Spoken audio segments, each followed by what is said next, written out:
नमस्कार मंडळी, मी आहे दीक्षा आणि दीक्षा's पीसफुल किचन मध्ये आपलं मनपूर्वक स्वागत.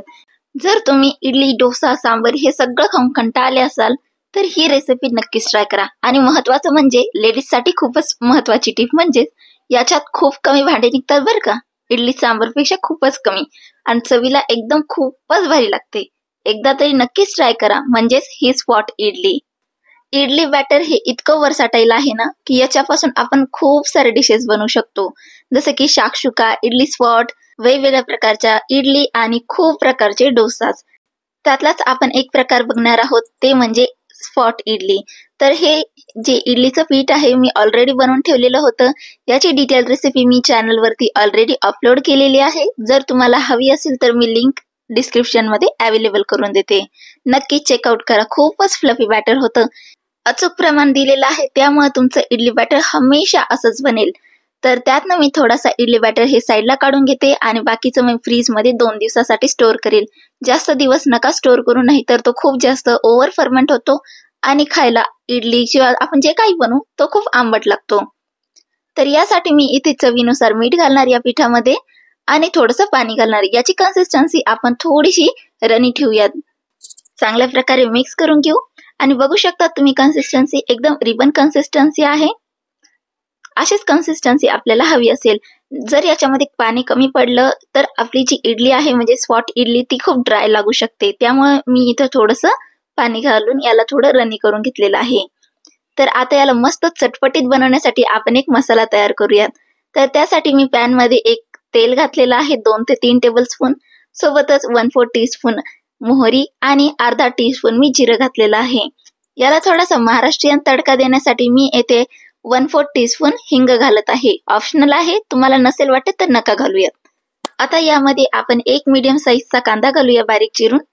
कांद्याला आपल्याला थोडंसं परतून घ्यायचं आहे, जेणेकरून याच्यातला जो कच्चेपणा आहे तो पण निघून जाईल. आणि यात मध्ये आपण आता घालूयात एक मीडियम साईजचा बारीक चिरलेला शिमला मिरची. शिमला मिरची याच्यामध्ये खूप छान टेस्ट देते. मला पर्सनली खूप आवडतं, त्यामुळे मी घातलेली आहे. तुम्हाला नसेल आवडत तर तुम्ही स्किप करू शकतात. मिक्स करून घेऊ आणि याला थोडंसं 1 मिनिटासाठी आपण परतून घेऊयात.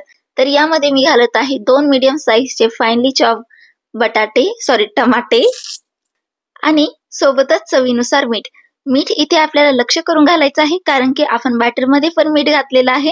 त्यामुळे आपल्याला इथे फक्त भाजींसाठीच मीठ घालायचं आहे. तर इथे मी चवीनुसार मीठ घातलेलं आहे, जेणेकरून आपले जे टमाटे आहे ते लवकर शिजतील. तर याला मी लगभग 2 मिनिटासाठी मंद आचेवर परतून घेतलेलं आहे. आता यामध्ये आपण मसाले घालूयात. इथे मी 1 चमचा लाल तिखट घालत आहे, सोबतच 1 चमचा धनेपूड, 1/4 टीस्पून हळदी पावडर आणि थोडासा गरम मसाला. आता याची चव अजून जास्त एनहान्स करण्यासाठी मी इथे 2 चमचे सांबर मसाला घालत आहे. यापैकी तुम्ही पावभाजी मसाला किंवा छोले मसाला सुद्धा येथे घालू शकतात, याला थोडासा वेगळा टेस्ट देण्यासाठी. ऑप्शनल आहे, लागलंच तर तुम्ही फक्त बेसिक मसाल्यांपासून देखील याला बनवू शकतात. मसाल्यांना मस्तपैकी मिक्स करून घेऊयात आणि मसाले इथे करपू नाही, त्यामुळे मी इथे थोडंसं पाणी घालत आहे. जास्त नाही, 1-2 टेबलस्पून मी इथे पाणी घातलेलं आहे. आता हे सर्व यांना मिक्स करून घेऊयात. बघू शकतात एक ग्रेव्ही सारखी इथे फॉर्म झालेली आहे आणि टमाटे पण इथे मस्तपैकी मॅश झालेले आहे. आता आपण याला थोडंसं शिजून घेऊयात. आपल्याला मेन म्हणजे तेल सुटेपर्यंत याला शिजून घ्यायचं आहे. तर येथे 5 मिनिटांनंतर तुम्ही बघू शकता तेल रिलीज झालेलं आहे साईडवरून आणि मसाला पण आपला मस्तपैकी तयार झालेला आहे. या मसाल्याला आपण 4 पोर्शन मध्ये डिवाइड करून घेऊयात आणि यावरती आपण आता इडली बॅटर पोर करून घेऊयात. तर बघितलं ना किती कमी भांडे लागतात यासाठी. याला मी लिटरली माहिती का फक्त एक पॅन मध्येच बनवलेलं आहे, चॉपिंग बोर्ड, बस इतकंच आपले भांडे घासायला गेलेली. इतकी हे सोपी आहे रेसिपी, एकदा नक्की ट्राय करून बघा. लीड लावून याला 7 मिनिटासाठी वाफवून घेऊयात. गॅसची फ्लेम आपल्याला मंद ठेवायची आहे, नाहीतर जो मसाला आहे तो खालून करपून जाईल. इथे 7 मिनिटानंतर मी इथे चेक करून घेते. तर नाईफ इन्सर्ट करून आपण याला चेक करून घेऊयात की आपली जी स्पॉट इडली आहे ती आतून पण शिजली की नाही. तर नाईफ आपला क्लिअर येत आहे, म्हणजेच इडली आपली मस्त तयार आहे. यांना काढून घेऊयात. एकदा ही रेसिपी तुम्ही नक्कीच ट्राय करा, ही चवीला खूप टेस्ट लागते. आय नो याला शेफ अजिबात नसतो, याला काही प्रॉपर शेफ नसतो, पण चवीला ही खूप भन्नाट लागते. तर याला मी थोडंसं चिंचगुळाची चटणी आणि हिरवी चटणी आणि शेव सोबत गार्निश केलेला आहे. फक्त एवढाच फरक आहे. तुम्ही याच्या व्यतिरिक्त याला देखील खाऊ शकतात.